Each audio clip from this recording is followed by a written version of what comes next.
आज हम लोग पढ़ेंगे डेफिनेशन ऑफ फ्लूइड। यानी कि फ्लूइड क्या होता है। तो फ्लूइड ये substance which is capable of flowing और deforming under the action of shear force और शियर स्ट्रेस। मीन्स अगर हम स्मॉल मैग्नीट्यूड का भी शियर फोर्स या टेंजेंशियल फोर्स अप्लाई करेंगे फ्लूइड के ऊपर तो उसमें कॉन्टिन्यूस डिफॉर्मेशन होता रहेगा। और जो है जैसे ही हम फोर्स को रिमूव कर लेंगे तो फोर्स को रिमूव करने के बाद भी जो तुम्हारा फ्लूइड होगा वो अपने ओरिजिनल पोजीशन को रिगेन नहीं कर पाता है। यही डिफरेंस होता है सॉलिड और फ्लूइड में।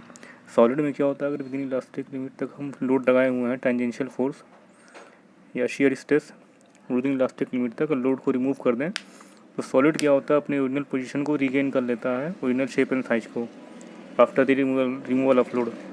मगर क्या होगा, तुम्हारा जो फ्लूइड होगा वो अपने ओरिजिनल शेप एंड साइज को या पोजीशन को रिगेन नहीं कर पाएगा जब शियर फोर्स हम रिमूव कर दिए तो फ्लूइड की सिंपल डिफिनेशन हो जाएगी, fluid is substance which deform continuously under the action of shear force और however the small magnitude of the shear force में भी। मतलब इसका ये हुआ कि अगर स्मॉल मैग्नीट्यूड का ही क्यों ना हम शियर फोर्स लगाएं तब भी उसमें कंटिन्यूस डिफॉर्मेशन होता रहेगा। अगर स्मॉल मैग्नीट्यूड का भी हम शियर फोर्स और टेंजेंशियल फोर्स अप्लाई कर देंगे तब भी हमारे फ्लूइड में क्या होगा, कंटिन्यूस डिफॉर्मेशन होता रहेगा। और ये तुम्हारा देखो ये डायग्राम बना हुआ है यहाँ पे सिंपल कि दो प्लेट हैं, बॉटम वाली प्लेट तुम्हारी फिक्स है यानी कि मूव नहीं कर रही, और टॉप वाली प्लेट जो है ये वाली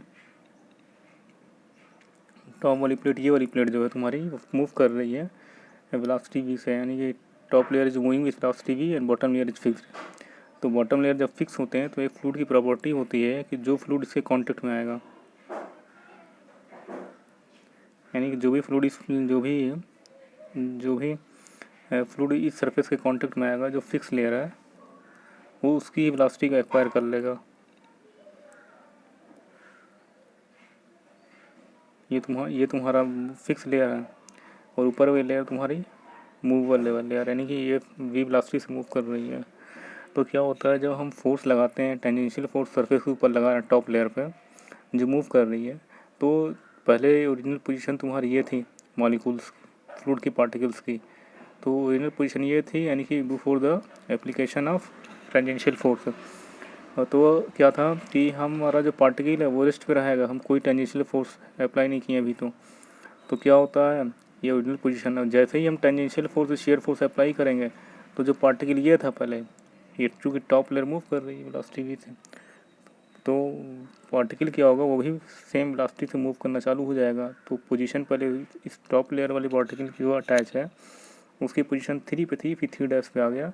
और चूँकि बॉटम लेयर वाली जो लेयर ये है बॉटम लेयर है जो मूव नहीं कर रही है, ये वाली लेयर मूव नहीं कर रही, तो इससे अटैच जस्ट पार्टिकल अगर वो भी मूव नहीं करेगा तो क्या होगा, टॉप लेयर तो मूव कर रहा है, तो after the application of tangential shear force particle 3 will move from 3 to 3' and particle 0 जो होगा, 0 पोजीशन जो पार्टिकल की है वो मूव नहीं करेगा क्योंकि तुम्हारा वो पार्टिकल रेस्ट में रहेगा। क्योंकि क्या होगा, जो फ्लूइड पार्टिकल होगा जो अटैच है बॉटम सरफेस से उसी की वेलोसिटी को एक्वायर कर लेगा। और चूँकि पार्टिकल जो लोअर प्लेट है वो मूव कर नहीं रही है, रेस्ट पे है, तो पार्टिकल भी रेस्ट पे रहेगा। तो अगर विथ रिस्पेक्ट टू पॉइंट 2 अगर हम देखें विथ रिस्पेक्ट टू पॉइंट 2 तो 3 to 3' मूव कर गया और 2 to 2' 1 to 1' पार्टिकल मूव कर गया, यानी कि इसमें एक एंगुलर डिफॉर्मेशन हुआ d थीटा का यहाँ पे। और इसी तरह कुछ समय के बाद हम देखें T3 टाइम पे, तो T3 टाइम पे हम देख रहे हैं जो पार्टिकल का डिस्प्लेसमेंट हुआ d θ2 हुआ, यानी कि जो एंगुलर डिफॉर्मेशन हुआ d θ2 हुआ। यानी कि हम यहाँ देख रहे हैं कि जो डिफॉर्मेशन d थीटा है जिसको हम एंगुलर डिफॉर्मेशन बोलते हैं वो टाइम के साथ चेंज हो रहा है, यानी कि angular deformation is changing with respect to time. But in case of solid में क्या होता है, जो एंगुलर डिफॉर्मेशन होता है वो टाइम के साथ चेंज नहीं होता है, इसलिए वहाँ हम केवल एंगुलर डिफॉर्मेशन की बात करते हैं। जैसे क्या था सॉलिड में, कोई सॉलिड बॉडी है ये, इसके ऊपर क्या किया हम टेंजेंशियल फोर्स अप्लाई किए, तो इसमें क्या था एक एंगुलर डिफॉर्मेशन हुआ था गामा का या डी थीटा मान लो इसको, डी थीटा का, यहाँ भी डी थीटा का हुआ। तो इसमें क्या था, जो एंगुलर डिफॉर्मेशन है वो टाइम के साथ चेंज नहीं हो रहा है, वो टाइम के साथ फिक्स है, वो चेंज नहीं हो रहा है, डी थीटा फिक्स है, यानी कि शियर स्ट्रेंथ हमारी फिक्स है। और जैसे ही टेंजेंशियल फोर्स है इसको हम रिमूव किए थे तुम्हारी जो बॉडी थी ओरिजिनल पोजीशन में आ गई थी, यानी कि इस वाली पोजीशन में आ गई थी। टेम्परेरी डिफॉर्मेशन यानी कि हुआ था। मगर फ्लूइड में क्या होता है, जो डी थीटा की वैल्यू वो टाइम के साथ चेंज हो रही है। इसलिए हम फ्लूइड मैकेनिक्स में क्या करते हैं, हम एंगुलर डिफॉर्मेशन की बात नहीं करते हैं। अगर कुछ कोई भी पैरामीटर अगर टाइम के साथ चेंज होता है तो हम उसको बोलते हैं कि रेट बोलते हैं। दोनों की हम रेट ऑफ एंगुलर डिफॉर्मेशन की बात करेंगे, ना कि सिंपल एंगुलर डिफॉर्मेशन की, क्योंकि एंगुलर डिफॉर्मेशन वहाँ हम बोलते हैं जहाँ टाइम के साथ डिफॉर्मेशन चेंज नहीं हो रहा है। तो यहाँ क्या हो रहा है, टाइम के साथ डिफॉर्मेशन चेंज हो रहा है, तो इसको हम बोलेंगे कि रेट ऑफ एंगुलर डिफॉर्मेशन। तो रेट ऑफ एंगुलर डिफॉर्मेशन मतलब D theta upon D T. तो यही बेसिक डिफरेंस होता है सॉलिड में और फ्लूइड में। सॉलिड में क्या होता है, अगर हम फोर्स लगा रहे हैं तो बॉडी अपनी ओरिजिनल पोजीशन को रिगेन कर सकती है अगर वो force with in elastic limit के अंदर है। और सॉलिड में क्या होता है, जो डिफॉर्मेशन होता है वो टाइम के साथ चेंज नहीं होता। मगर फ्लूइड में क्या होगा, अगर हम स्मॉल मैग्नीट्यूड का शेयर फोर्स और टेंजेंशियल फोर्स अप्लाई करेंगे अपने फ्लूइड के ऊपर, तो फ्लूइड क्या होगा, कॉन्टीन्यूसली डिफॉर्म करना चालू कर देगा। और जो डी थीटा की वैल्यू होगी, जिसको हम डिफॉर्मेशन बोल रहे हैं, तो वो जो डिफॉर्मेशन होगा, एंगुलर डिफॉर्मेशन, वो टाइम के साथ चेंज होता रहेगा। इसलिए हम फ्लूइड में रेट ऑफ एंगुलर डिफॉर्मेशन की बात करते हैं, ना कि सिंपल एंगुलर डिफॉर्मेशन की। और दूसरा डिफरेंस ये होता है, बेसिक जानते ही हो कि सॉलिड के अंदर क्या होती है, फ्लो की प्रॉपर्टी नहीं होती है, और फ्लूइड के अंदर फ्लो की प्रॉपर्टी होती है। यानी कि तीसरा डिफरेंस ये है कि जो फ्लूइड में इंटरमॉलिक्यूलर डिस्टेंस होते हैं दो पार्टिकल के बीच में या दो मॉलिक्यूल्स के बीच में, वो ज़्यादा होता है, और सॉलिड में इंटरमॉलिक्यूलर डिस्टेंस है वो कम होता है। तो ये बेसिक डिफरेंस हो गया सॉलिड एंड फ्लूइड में। अब एक चीज़ और हम जानेंगे कि जान लो, अगर कोई तुम फोर्स अप्लाई नहीं की हो इस फ्लूइड के ऊपर, अगर कोई फोर्स अप्लाई नहीं की हो, कोई फ्लूइड है मेरा, यहाँ पे कोई फ्लूइड है ये मेरा, तो अगर इस फ्लूइड के ऊपर कोई अगर हम शेयर फोर्स और टेंजेंशियल फोर्स अप्लाई नहीं करेंगे तो फ्लूइड मूव नहीं करेगा, या वेस्ट ही रहेगा। क्योंकि फ्लूइड तभी मूव करेगा जब हम उसके ऊपर शेयर फोर्स और टेंजेंशियल फोर्स अप्लाई करेंगे, तभी फ्लूइड की लेयर मूव करेगी यहाँ से यहाँ तक, यहाँ से यहाँ तक, यहाँ से यहाँ तक। तो चूँकि हम टेंजेंशियल फोर्स और शेयर फोर्स अप्लाई नहीं किए हैं तो फ्लूइड तुम्हारा मूव नहीं करेगा। तो अंडर स्टैटिक कंडीशन में क्या होती है, शेयर फोर्स और टेंजेंशियल फोर्स की वैल्यू जीरो होती है, क्योंकि स्टैटिक कंडीशन में हमारा फ्लूइड रेस्ट होगा, मूव नहीं करता है, तो उस कंडीशन में शेयर फोर्स या टेंजेंशियल फोर्स की वैल्यू जीरो होगी।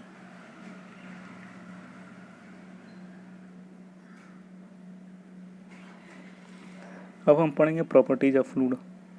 प्रॉपर्टीज़ क्या होती हैं फ्लूइड की, देखो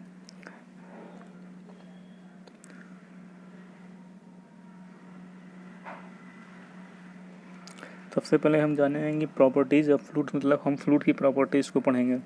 सबसे पहले हम यहाँ पर जानेंगे कि प्रॉपर्टीज़ क्या होती हैं, यानी कि व्हाट इज़ प्रॉपर्टीज़। प्रॉपर्टी को कैसे एक्सप्लेन करते हैं, प्रॉपर्टी क्या होती है इसकी सिस्टम की। तो जान लो तुम्हारे पास कोई फ्लूइड है, मान लो तुम्हारे पास कोई फ्लूइड है इस सिस्टम की, इस कंटेनर के अंदर कोई कंटेनर है, मान लो ये फ्लूइड है कुछ, तो वो फ्लूइड होगा तो उसका कुछ प्रेशर होगा, कुछ टेम्परेचर होगा, कुछ वॉल्यूम होगा, इसका कुछ डेंसिटी होगी, उस फ्लूइड का कुछ कलर होगा, और क्या होगा, कुछ टेस्ट होगा फ्लूइड का, तो टेस्ट होगा कुछ फ्लूइड का। तो ये सब चीज़ जैसे प्रेशर हो गया, टेम्परेचर हो गया, वॉल्यूम हो गया, डेंसिटी हो गया, कलर हो गया, टेस्ट हो गया, तो ये these are the fluid characteristics, यानी कि इसको हम बोलते हैं फ्लूइड की कैरेक्टरिस्टिक्स हैं, यानी कि pressure, temperature, volume, density, colour and taste, यानी कि ये तुम्हारी फ्लूइड की कैरेक्टरिस्टिक्स हैं। अब देखो any measurable characteristics is known as properties, यानी कि प्रॉपर्टी हम उसको कहते हैं जिसको हम मेजर कर सकें। देखो फ्लूइड की कैरेक्टरिस्टिक तो प्रेशर भी है, टेम्परेचर भी है, वॉल्यूम भी है, डेंसिटी भी है, कलर भी है, टेस्ट भी है। तो मगर प्रॉपर्टी जिसको हम बोलते हैं जिस कैरेक्टरिस्टिक को हम मेजर कर सकें, any measurable characteristics is known as properties.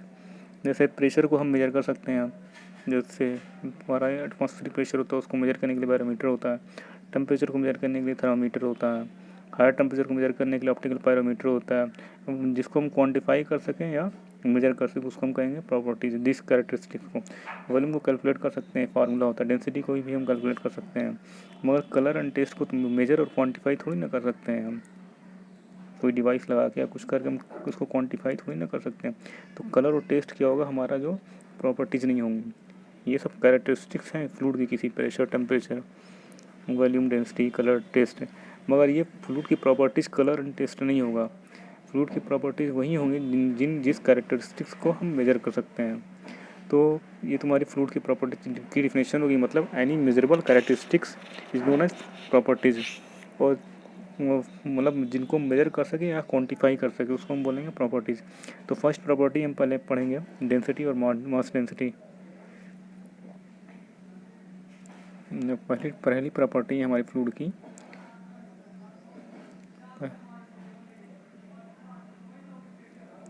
First property है हमारी फ्लूइड की डेंसिटी और मास डेंसिटी। तो जान लो तुम्हारा डेंसिटी और मास डेंसिटी क्या होता है। डेंसिटी और मास डेंसिटी को रो से डिनोट करते हैं। तो it is the ratio of mass of the fluid to the density of the fluid. It is denoted by rho and its unit will be kg per metre cube and dimensional formula ml-3। तो क्या होता है, मान लो तुम्हारे पास कोई fluid है,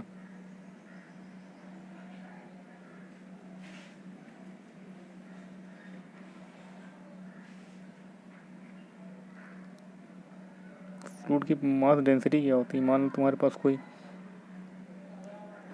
matter है,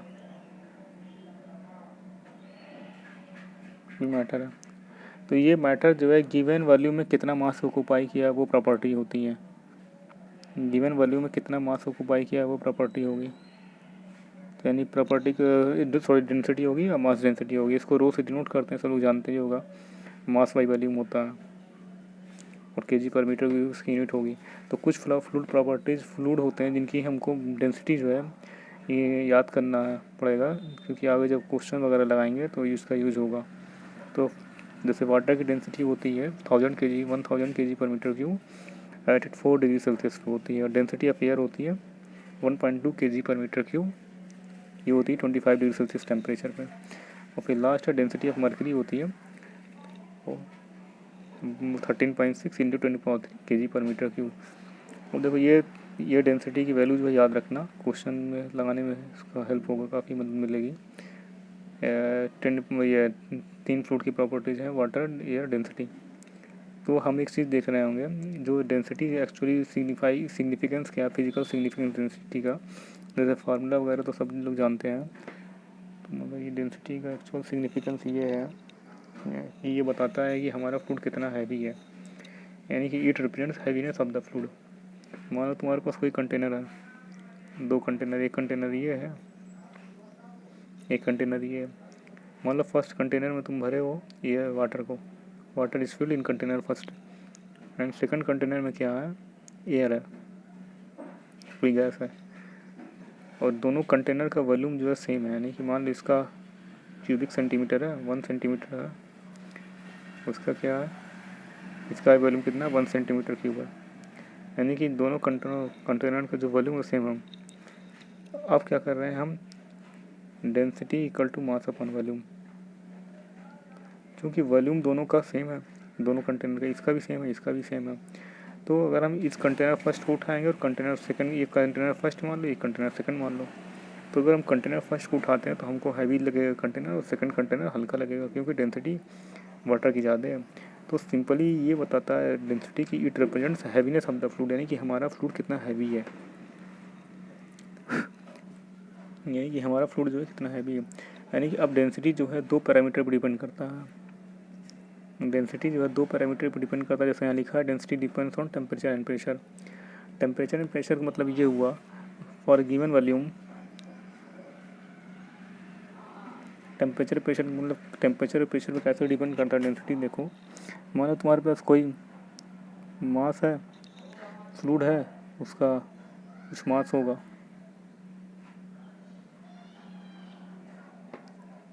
fluid है उसका मास मान लो कुछ m है। हम क्या कर रहे हैं, इस मास को मास इन नाइदर एडिंग ना रिमूविंग फ्रॉम द फ्लूइड, यानी कि मास को हम ना ऐड कर रहे हैं फ्लूइड में, ना हम रिमूव कर रहे हैं। तो मास जो है फिक्स होगा तुम्हारा, कोई फ्लूइड ले लिए उसका सर्टेन मास ले लिए, मास जो है वेरी नहीं कर रहा है, फ्लूइड का मास हमारा फिक्स है। अब हम क्या कर रहे हैं, इस फ्लूइड को प्रेस कर रहे हैं, इसका वॉल्यूम पहले भी था, इनिशियल वॉल्यूम भी था, अब इसका हम क्या कर रहे हैं, प्रेस कर रहे हैं। जब प्रेस करेंगे, जब कंप्रेस करेंगे तो प्रेशर की वैल्यू इनकी इंक्रीज कर रहे हैं हम। जब प्रेशर की वैल्यू इंक्रीज करेंगे तो इस फ्लूइड का क्या होगा, वॉल्यूम कम होगा। जब कंप्रेस करेंगे तो वॉल्यूम कम होगा, तो इनिशियल वॉल्यूम भी था, अब क्या हो जाएगा, वॉल्यूम डिक्रीज करना चालू हो जाएगा। और मास इसका फिक्स है, क्योंकि हम मास को ऐड भी नहीं ना ऐड कर रहे हैं ना रिमूव कर रहे हैं फ्लूइड से। तो हम डेंसिटी जानते हैं, डेंसिटी इक्वल टू होता है मास अपॉन वॉल्यूम। तो चूँकि मास फिक्स है तुम्हारा और जो वॉल्यूम है वो चेंज नहीं हो रहा, सॉरी वॉल्यूम जो है डिक्रीज कर रहा, वॉल्यूम जो है डिक्रीजिंग, डिक्रीमेंट हो रहा है वॉल्यूम का। तो मास फिक्स है, अगर वॉल्यूम डिक्रीज कर रहा है तो डेंसिटी क्या होगी, इंक्रीज करेगी।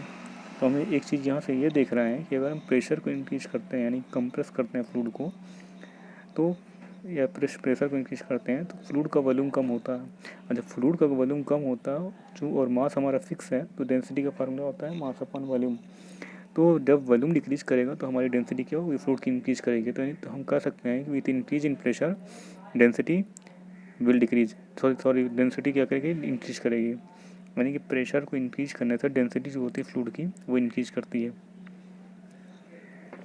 अब हम देखेंगे कि टेम्परेचर का इफेक्ट क्या पड़ता है डेंसिटी के ऊपर। ये प्रेशर के साथ कैसे डेंसिटी चेंज होती है ये बता दिया। अब इसका सेम उल्टा करोगे, यानी कि अगर एक्सपेंड करोगे तो डेंसिटी तुम्हारी डिक्रीज करेगी। अब हम देखेंगे कि टेम्परेचर का इफेक्ट क्या पड़ता है डेंसिटी के ऊपर। देखो तो मान लो तुम्हारे पास कोई गैस है या फ्लूइड है, कोई फ्लूइड है, कोई फ्लूइड है और इसके ऊपर क्या कर रहे हैं हम, इस फ्लूइड का मास फिक्स है, अभी इस मास को फिक्स रखे हैं। अब इस फ्लूइड का टेम्परेचर इंक्रीज कर रहे हैं, यानी कि इसको हीट सप्लाई कर रहे हैं हम। तब जब इस फ्लूइड का टेम्परेचर इंक्रीज करेंगे तो सेम मास इज एक्सपेंडिंग, यानी कि जो मास तो है फिक्स है, वो वेरी नहीं कर रहा। तो अब हम टेम्परेचर इंक्रीज करेंगे तो वॉल्यूम जो है अब इस फ्लूइड का इंक्रीज होना चालू हो जाएगा। जैसे अगर कोई, जैसे हमारा वाटर जो है जिसको हम हीट करते हैं वाटर को, तो वाटर कन्वर्ट होता है वेपर में। तो जब वेपर कन्वर्ट होता है तो vapour is occupying more volume than water. तो यानी कि वेपर जो ज़्यादा वॉल्यूम ऑक्यूपाई करता है और लिक्विड स्टेट में अगर है हमारा फ्लूइड तो कम वॉल्यूम ऑक्यूपाई करेगा।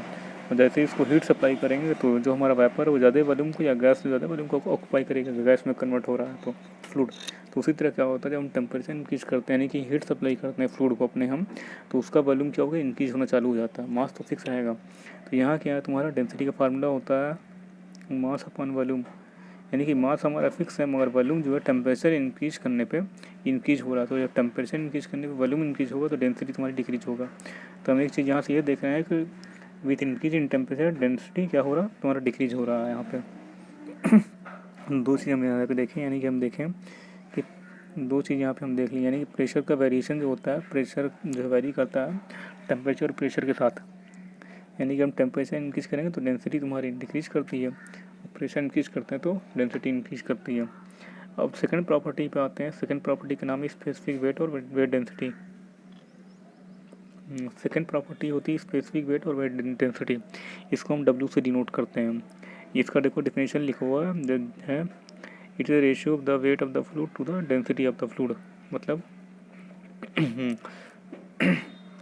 इसका डेफिनेशन हो गया, it is the ratio of the weight of the fluid to the density, sorry weight of the fluid to the density, weight of the fluid to the volume of the fluid. Weight density और specific weight का formula हो गया weight of the fluid to the volume of the fluid. इसको W से note करेंगे, चूँकि wait का unit हम जानते हैं, वेट इक्वल टू mg होता है तो न्यूटन होगा और वॉल्यूम की मीटर क्यूब होती है। तो तुम्हारा स्पेसिफिक वेट का फार्मूला हो जाएगा न्यूटन पर, सॉरी वेट पर इसका यूनिट हो जाएगी न्यूटन पर मीटर क्यूब। अब क्या करेंगे हम, इसका अगर डायमेंशनल फार्मूला निकालेंगे तो कितना आ जाएगा, न्यूटन का डायमेंशन फार्मूला क्या होता है ml-1t-2 और इसका मीटर क्यूब का हो जाएगा L क्यूब। तो फिर कैलकुलेट कर लेना वहाँ से। अब चीज़ हम यहाँ पे एक देखो वेट ऑफ द फ्लूइड क्या होता है, mg होता है। यहाँ देखो चूँकि वेट ऑफ द फ्लूइड यहाँ पे लिखा है तो वेट होता है जो फ्लूइड का mg होता है। और नीचे क्या है, वॉल्यूम ऑफ द फ्लूइड, चूँकि वॉल्यूम v होता है तो हम देख रहे हैं डेंसिटी होता है मास बाई वॉल्यूम। तो मास बाई वॉल्यूम को रिप्लेस करके रो लिख सकते हैं तो रो जी हो जाएगा। यानी कि दो फार्मूला हो गए तुम्हारे वेट डेंसिटी के या स्पेसिफिक वेट के। सेकंड फार्मूला हो जाएगा ये वाला जो ऊपर लिखा है weight of the fluid to the volume of the fluid. तो सेकंड फार्मूला हो जाएगा specific weight equal to rho into g, specific weight equal to rho into g. यानी कि हम देख रहे हैं यहाँ पे जो स्पेसिफिक वेट और जो चीज़ पे यहाँ डिपेंड कर रहा है डेंसिटी पे और जी पे। W equal to rho into g होता है तो रो क्या है तुम्हारा डेंसिटी है, जी क्या है एक्सीलरेशन है ग्रेविटेशनल। तो यहाँ पे हम जानते हैं कि डेंसिटी जो है वो डिपेंड करता है